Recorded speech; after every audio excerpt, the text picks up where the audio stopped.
नमस्कार, KP news 24/7 में आपका स्वागत है। मैं आत्मप्रिया आर्या आपके साथ 9 बजे के समाचारों में। पहले देखते हैं मुख्य समाचार। केपी चैनल द्वारा कारगिल विजय दिवस पर शहीदों को श्रद्धांजलि दी गई। येडियुरप्पा ने छोड़ा कर्नाटक सीएम पद, कार्यकर्ताओं को संबोधित करते हुए भावुक। बीदर के पापनाश देवस्थान में श्रावण मास के पहले सोमवार के अवसर पर विशेष पूजा आदि की गई। कर्नाटक के नए मुख्यमंत्री की 1-2 दिन में घोषणा संभव, धर्मेंद्र प्रधान को ऑब्जर्वर बनाकर भेजेगी पार्टी। राजनाथ सिंह ने 22वें कारगिल विजय दिवस के मौके पर शहीदों को दी श्रद्धांजलि। ट्रैक्टर चलाकर संसद पहुंचे राहुल गांधी, कहा किसानों के लिए लाया हूं संदेश।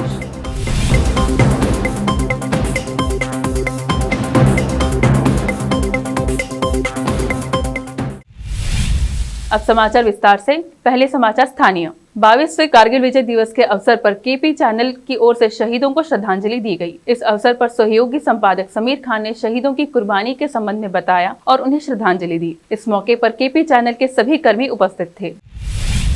आज श्रावण मास के पहले सोमवार को शहर के पापनाश देवस्थान में पूजा आदि का आयोजन किया गया। भक्तों ने पूरी श्रद्धा से पूजा में भाग लिया। इस दौरान मंदिर के पुजारी शिव कुमार स्वामी ने बात करते हुए श्रावण मास की महत्वता के बारे में बताया। सबको नमस्कार। मैं पापनाश टेम्पल बीदर से शिव कुमार अक्षकर बात कर रहा हूँ। आज आषाढ़ मास में रुद्राभिषेक सुबह 5:30 बजे 6 बजे तक होता है, क्योंकि अभी आषाढ़ मास में बहुत पवित्र रहते हैं। क्योंकि आषाढ़ में कोई भी उपवास करता है, सुबह पूजा करता है, रुद्राभिषेक करता है, उसको सब फल मिलता है, उसका कर्म फल से मुक्त मिलता है और ये पवित्र।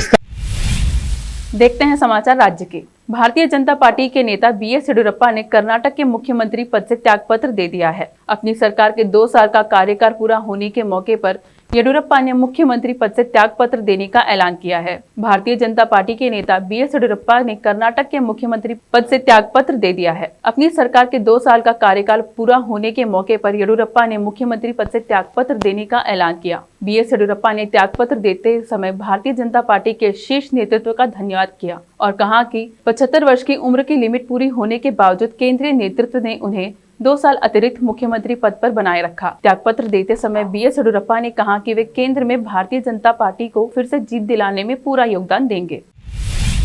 बीजापुर के मंगोली में स्थित बेंगलुरु हाईवे पर आज एक ट्रक और दूध की वैन की भिड़ंत से कई लीटर दूध का नुकसान हुआ। इस हादसे में वैन में रहे कुछ लोगों को मामूली चोट आई है, जिनका उपचार किया जा रहा है। कर्नाटक में मुख्यमंत्री पद से बीएस येडियुरप्पा के त्यागपत्र के बाद अब नए मुख्यमंत्री के नाम को लेकर कायस लगाना शुरू हो गए हैं। हालांकि सूत्रों से मिली जानकारी के अनुसार भारतीय जनता पार्टी अगले 1-2 दिन में कर्नाटक के नए मुख्यमंत्री का ऐलान कर सकती है और इसके लिए केंद्रीय मंत्री धर्मेंद्र प्रधान को ऑब्जर्वर के तौर पर कर्नाटक भेजा जाएगा।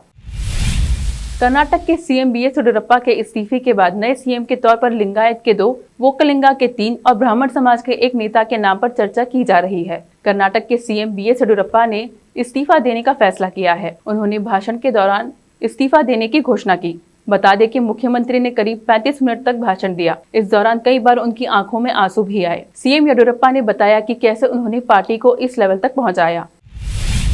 कर्नाटक में रविवार को कोविड-19 के 1001 नए मामले आए, जबकि 22 लोगों की संक्रमण से मौत हुई। स्वास्थ्य विभाग के मुताबिक इसके साथ ही अब तक संक्रमित हुए लोगों और कुल मौतों की संख्या क्रमशः 28,94,557 और 36,374 हो गई है। विभाग ने बताया कि कर्नाटक में 23,419 उपचाराधीन मरीज हैं, जबकि गत 24 घंटे के दौरान 1,465 मरीजों के स्वस्थ होने के साथ संक्रमण मुक्त हुए मरीजों की संख्या बढ़कर 28,34,741 हो गई है। आज बीजापुर शहर में कारगिल विजय दिवस के अवसर पर श्रद्धांजलि दी गई। इस अवसर पर सूबेदार गुरलिंगप्पा और साईनाथ सीआरपीएफ ने कारगिल युद्ध के संबंध में बताया। मैं सूबेदार गुरलिंगप्पा चनवीर कारगिल ऑपरेशन कारगिल विजय के उपरांत में सभी को हार्दिक शुभकामनाएं देता हूं और इस मौके को हम याद करते हैं जहां पर हम आर्मी में थे। उस समय हम कारगिल के ऑपरेशन के टाइम पर बाड़मेर सेक्टर में थे हम जो है, तो उस समय रात को जो है हम पूरा बॉर्डर को जो है चेक करने के लिए रात भर नहीं सोते थे। जितना ये 17 दिन के जो हम पूरा परेड था उस समय पूरा रात को हम मैं ओपी का ऑफिसर्स का ड्यूटी करता था। तो जहाँ पर जो वहाँ का जो हलचल जो होते थे उनको पूरा नज़रअंदाज करना, और बाकी जो हम उनको पीछे इस चीज़ का मैसेज को देना कि हम पूरा गन्स वगैरह जो है हमारा हमेशा ही रेडी रहते थे उस समय। और पूरा जहाँ पर सिविलियंस के थे वहाँ पर जो हम उसको निगरानी रखते थे, जहाँ पर हमने माइंस लेआउट किए हुए थे वहाँ पर जो है, तो दुश्मन का जो भी एंटी टैंक माइंस है और या पर्सनल माइंस वगैरह जो है, तो वहाँ पर हमने लेआउट किए थे कि दुश्मन का आदमी जो है हमारे इलाके में ना आए। मैं Sainath Kade, central reserve police force. आज का दिन जो है 26 जुलाई 1999 एक बहुत ही हम लोगों के लिए हर्षदायक दिन है, क्योंकि आज के दिन ही हम लोगों ने कारगिल पर विजय प्राप्त की थी। इसके लिए हमारे जो जवान अधिकारी सभी ने अपनी शहादत दी थी, जिसमें 527 जवान शहीद हुए थे, 1367 जवान बहुत ही सीरियस इंजर्ड हुए थे। इसके लिए भारत सरकार ने उनको 4 परमवीर चक्र, 9 महावीर चक्र, 55 वीर चक्र से सम्मानित किया। और इसके लिए सबसे कम उम्र में जो विक्रम बात्रा और अधिकारी और मनोज पांडे, इन तीनों ने टाइगर हिल से लेकर के बड़ी बड़ी जो 18,000 फीट से ऊपर की जो जितने भी हैं उन पे विजय हासिल की। कांग्रेस के वरिष्ठ नेता एचडी महादेवप्पा बीजापुर के 2 दिवसीय दौरे पर पहुंचे। बीजापुर के कांग्रेस नेता अब्दुल हामिद मुशरिफ ने उनका स्वागत किया। महादेवप्पा अपने 2 दिवसीय दौरे पर विभिन्न तालुकों और ग्रामों को भेंट देंगे और पार्टी के कार्यकर्ताओं से मुलाकात करेंगे। कलबुर्गी में आज आम आदमी पार्टी द्वारा मुख्यमंत्री के नाम एक ज्ञापन जिलाधिकारी के माध्यम से सौंपा गया, जिसमें मांग की गई है कि जिन किसानों की फसल का नुकसान हुआ उन्हें प्रति एकड़ 20,000 रुपए के हिसाब से मुआवजा दिया जाना चाहिए और बकाया भी तुरंत दिया जाए। वैसे ही किसान कोरोना से अधिक परेशान हुए हैं। मैं मोहसिन खान, आम आदमी पार्टी गुलबर्गा नॉर्थ प्रेसिडेंट। तो हम यहाँ पर गवर्नमेंट को जगाने आए हैं। जो हमारे फार्मर लड़ रहे हैं दिल्ली में आज फार्मर बिल के लिए, और हम आज उनके लिए कर्नाटक में लड़ रहे हैं। और यहाँ पर जो क्रॉप्स जो बारिश में उनकी ख़राब हुई है उसकी मांग कर रहे हैं कि उनको अमाउंट दिया जाए, कंसेशन दिया जाए और उनको 20,000 से ज़्यादा दिया जाए। ये पूरी कर्नाटक में हम कर रहे हैं और गुलबर्गा में भी कर रहे हैं। और गवर्नमेंट को हम ये वार्न करना चाहते हैं कि जो दिल्ली में और हमारे फार्मर जितनी ये कर रहे हैं वहाँ पर स्ट्राइक, वहाँ पर उनके साथ तो आप पार्टी ठहरी हुई है। और हमारे कर्नाटक में जितना भी लॉस हुआ है यहाँ फार्मर्स को, हम चाहते हैं कि वहाँ तो आप पलट रहे हो, उनको इतना ये कर रहे हो कि तकलीफ़ दे रहे हो कि वहाँ की उनकी बिल वापस करने के लिए, फार्म बिल वापस लेने के लिए, एमएसपी हर इस पे एमएसपी करने के लिए। और यहाँ पर हमारे फार्मर्स को जो भी यहाँ लॉस हुआ है, जितना भी लॉस हुआ है, गवर्नमेंट को हम बीजेपी गवर्नमेंट को हम यह कहना चाहते हैं कि यहाँ पर उनको मुआवजा दिया जाए। अब समय एक छोटे से ब्रेक का, जल्द लौटते हैं ब्रेक के बाद। हिंदुस्तान के हर कोने में हम हैं मौजूद। 24 घंटे हालात पर गहरी नजर, खबरों से जुड़े चुपते सवालात,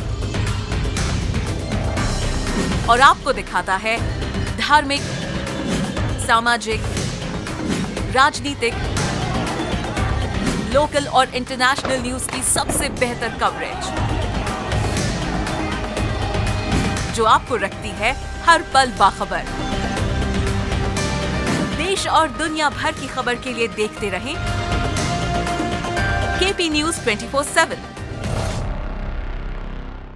नूर एजुकेशन ट्रस्ट बीदर की ओर से चलाए जाने वाला Noor MEd college Bidar, recognized by NCTE Delhi and affiliated to Gulbarga University Gulbarga. Admission are open for the academic year 2021-22. विशेषज्ञ और सक्षम शिक्षकों द्वारा शिक्षा प्राप्त करने के लिए नूर एमएड कॉलेज में दाखिला लें और शांत वातावरण में शिक्षा प्राप्त करें। बीदर शहर में बेहतर शिक्षा का एकमात्र केंद्र Noor MEd college, Shahpur gate, Bidar.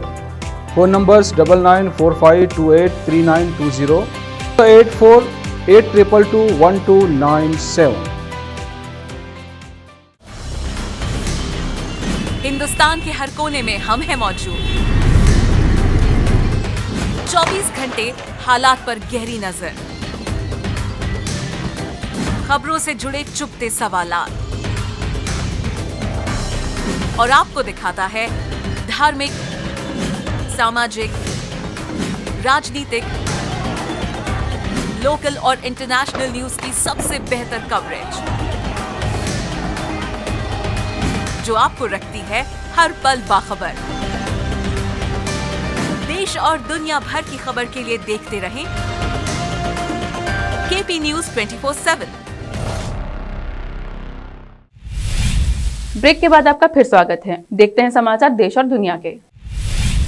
Bharat Kargil विजय दिवस की 22वीं वर्षगांठ मना रहा है। रक्षा मंत्री राजनाथ सिंह ने दिल्ली में शहीदों को श्रद्धांजलि दी। यह ऐतिहासिक कारगिल युद्ध नियंत्रण रेखा LOC पर मई और जुलाई 1999 में जम्मू कश्मीर के कारगिल जिले में भारत पाकिस्तान के बीच लड़ा गया था। संसद के मानसून सत्र का पहला हफ्ता काफी हंगामेदार रहा और उसी तरह आज से शुरू हुए दूसरे हफ्ते में भी दोनों सदनों में हंगामा देखने को मिल रहा है। आज राज्य की कार्यवाही शुरू होते ही हंगामे की भेंट चढ़ गई और जब विपक्षी सांसदों की ओर से पेगासस रिपोर्ट को लेकर हंगामा किया गया, इसके बाद सदन की कार्यवाही को 12 बजे तक के लिए स्थगित करना पड़ा। कांग्रेस नेता राहुल गांधी आज नए कृषि कानूनों के खिलाफ मानसून सत्र में हिस्सा लेने के लिए ट्रैक्टर चलाकर संसद पहुंचे। उन्होंने कहा कि सरकार किसानों को दबा रही है और उनके मुद्दों पर संसद में चर्चा नहीं होने दे रही है, इसलिए मैं किसानों का संदेश लेकर संसद पहुंचा हूं। इस ट्रैक्टर के आगे एक बैनर भी लगा था जिस पर किसान विरोधी तीनों काले कृषि कानून वापस लो लिखा हुआ था। कांग्रेस का कहना है कि राहुल गांधी के साथ मौजूद पार्टी के मुख्य प्रवक्ता रणदीप सुरजेवाला, पार्टी के राष्ट्रीय सचिव प्रवण झा, भारतीय युवा कांग्रेस के अध्यक्ष श्रीनिवास बीवी और कई अन्य नेताओं को पुलिस ने हिरासत में लिया। महाराष्ट्र के कई जिले भीषण बाढ़ की चपेट में आ गए हैं और यह खतरा लगातार गहराता जा रहा है। सतारा और रायगढ़ में 36 और शव मिलने के बाद बाढ़ और भूस्खलन से हुए हादसों में मरने वालों की संख्या बढ़कर 149 तक जा पहुंची है, जबकि 64 लोग लापता बताए जा रहे हैं। इस बीच शिवसेना नेता संजय राउत ने केंद्र सरकार से राज्य को मदद देने की अपील की है। सॉफ्ट पोर्नोग्राफी केस में राज कुंद्रा को जब से गिरफ्तार किया गया है, रोजाना नए खुलासे हो रहे हैं। अब इस मामले से जुड़े यश ठाकुर का एक चैट सामने आया है, जिसे लेकर ठाकुर से बात की, जिसने दावा किया है कि उमेश कामत और राज कुंद्रा से उसका कोई संबंध नहीं है। दिल्ली मेट्रो स्टेशन के बाहर यात्रियों की लंबी कतार, कोविड-19 नियमों का उल्लंघन। इस सोमवार से दिल्ली में अनलॉक 8 की घोषणा की गई, जिसके तहत दिल्ली मेट्रो अब से 100% बैठने की क्षमता के साथ चलेगी और बसों में भी बैठने की पूरी क्षमता होगी। प्रधानमंत्री इमरान खान की पाकिस्तान तहरीक-ए-इंसाफ पार्टी PTI पाकिस्तान के कब्जे वाले कश्मीर POK में हुए चुनाव में सबसे बड़ी पार्टी के रूप में उभरी है और क्षेत्र में अगली सरकार उसके नेतृत्व में बनेगी। अब समाचार फिल्मी दुनिया के। बॉलीवुड अभिनेत्री कंगना रनौत ने अपनी आगामी फिल्म धाकड़ के लिए अपने एक्शन अभ्यास की एक झलक साझा की। कंगना ने इंस्टाग्राम पर क्लिप साझा की जहां वह अपनी फिल्म के लिए फाइट मूव्स का अभ्यास करती नजर आ रही हैं। मच अवेटेड फिल्म शेरशाह का ट्रेलर रिलीज हो गया है। 2 मिनट 55 सेकंड के ट्रेलर में सिद्धार्थ मल्होत्रा ने कैप्टन विक्रम बत्रा के किरदार में ऐसे छा गए कि आप अपनी नजर ट्रेलर से 1 सेकंड भी हटा नहीं पाएंगे। देखते हैं खेल जगत के समाचार। Sri Lanka versus India first T20। Suryakumar ने 50 रन बनाकर और भुवी ने 4 विकेट और 22 रन देकर भारत की जीत में चमके। टोक्यो ओलंपिक खेलों की टेबल टेनिस प्रतियोगिता में सोमवार को मेन सिंगल्स के तीसरे दौर में प्रवेश किया, लेकिन महिला सिंगल्स में मनिका बत्रा और सुतीर्था मुखर्जी सीधे गेम में हार कर बाहर हो गई। फिर से एक नजर मुख्य समाचारों पर। केपी चैनल द्वारा कारगिल विजय दिवस पर शहीदों को श्रद्धांजलि दी गई। येडियुरप्पा ने छोड़ा कर्नाटक CM पद, कार्यकर्ताओं को संबोधित करते हुए भावुक। बीदर के पापनाश देवस्थान में श्रावण मास के पहले सोमवार के अवसर पर विशेष पूजा आदि की गई। कर्नाटक के नए मुख्यमंत्री की 1-2 दिन में घोषणा संभव, धर्मेंद्र प्रधान को ऑब्जर्वर बनाकर भेजेगी पार्टी। राजनाथ सिंह ने 22वें कारगिल विजय दिवस के मौके पर शहीदों को दी श्रद्धांजलि। ट्रैक्टर चलाकर संसद पहुंचे राहुल गांधी, कहा किसानों के लिए लाया हूं संदेश।